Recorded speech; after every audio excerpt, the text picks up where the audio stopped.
পাকা আমের টক ঝাল মিষ্টি আচার। এটা হচ্ছে চোকলা সহ বানানো হয়েছে।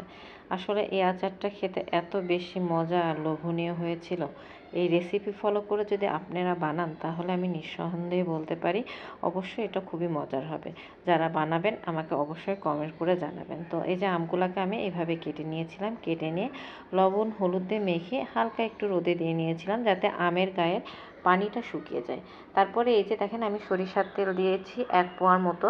তো তার মধ্যে আমি শুধুমাত্র পাঁচফোড়ন দিয়েছি। আমি কিন্তু আগেই বলেছি আমি কিন্তু খুব মশলা ব্যবহার করি না আচারে, জাস্ট পাঁচফোড়নটাকে আমি মশলা হিসাবে নিয়ে থাকি। আর তার সাথে যে মশলাগুলো দিতে হয় আচারের জন্য স্পেশাল কোনো মশলা আমি করি না, খুব সাধারণভাবে পাঁচফোড়ন দিয়েই করি। তো সেটাতেই আমার কাছে আমার মনে হয় যে আচারগুলো খুবই সুন্দর হয়। তো যাই হোক, পাঁচফোড়নের পরে কিন্তু আমি একটু রসুন দিয়ে হালকা একটু ভাজা ভাজা করে নিয়েছিলাম। তারপরে এই যে এই আমগুলাকে আমি তেলের মধ্যে দিয়ে একটু নাড়াচাড়া করে নিচ্ছি।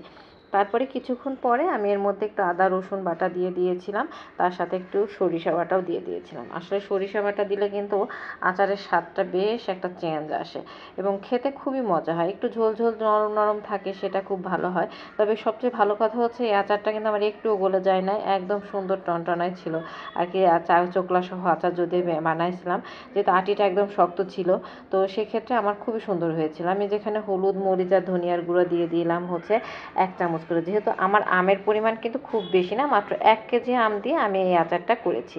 তো যাই হোক, এই যে মশলাটা দিয়ে আমি এটাকে এখন কষিয়ে নিচ্ছি। তো এর মধ্যে আমি আর তেমন কোনো কিছু অ্যাড করব না। তবে একটা জিনিস কি, আসলে সবাই আমরা যারা আচার বানাই তাদের জানা উচিত যে সরিষার তেলের মধ্যে কিন্তু আচার সংরক্ষণের ক্ষেত্রে খুব বেশি একটা কাজ করে এবং সরিষার তেলেও টেস্টও বাড়ায়, একটু ঝাঁঝ ঝাঁঝ থাকে। তার সাথে যে আমি সরিষাটা দিয়েছি সেটাও এর সাথে ঝাঁঝের কাজ করবে।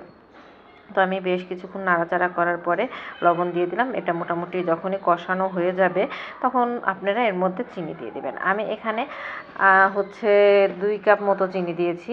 তো আমি আপনাদেরকে বলবো আসলে মিষ্টির পরিমাণটা আপনারা আপনাদের পরিমাণ মতো দেবেন। যেহেতু আমি খুব বেশি টক খাবো না, এটা টক ঝাল মিষ্টি আচার, একটু মিষ্টির পরিমাণ বেশিই দেবো, সেজন্য মোটামুটি আমি 2 কাপ পরিমাণ, হাফ কেজির একটু কম চিনি দিয়েছিলাম এবং মোটামুটি ভালোই মিষ্টি হয়েছিল, একদম কম না। যারা টক খেতে চান বেশি তারা অল্প চিনি দিতে চান, যারা মনে করবেন যে না তারা টক মিষ্টি দিবেনই না, নাও দিতে পারেন।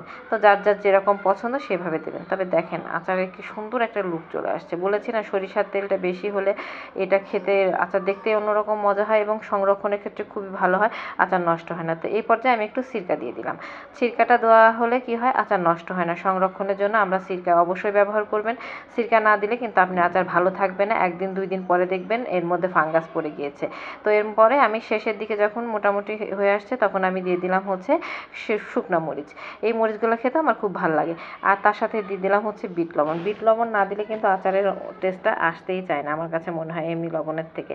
তো এরপরে এই যে আমি বলেছি আমি খুব বেশি মশলা ইউজ করব না, এটা জাস্ট যে আমি পাঁচফোড়ন মশলাটা আমি এটাকে তেলে এটাকে ভেজে নিয়েছি, ভেজে এটাকে লাস্ট পর্যায়ে এসে আমি এটা মিক্সিং করে দিয়েছি এবং এর থেকে খুব সুন্দর একটা ঘ্রাণ আসে এবং অন্যরকম একটা টেস্ট হয়। তবে সত্যি কথা বলতে কি আচারটা খেতে খুবই মজা হয়েছিল, দেখতে যেমন লোভনীয় হয়েছে খেতেও কিন্তু খুবই মজার হয়েছিল।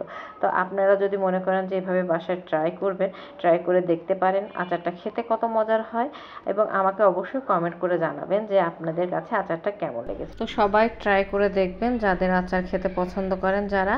তো আজ এ পর্যন্তই, সবার জন্য শুভকামনা।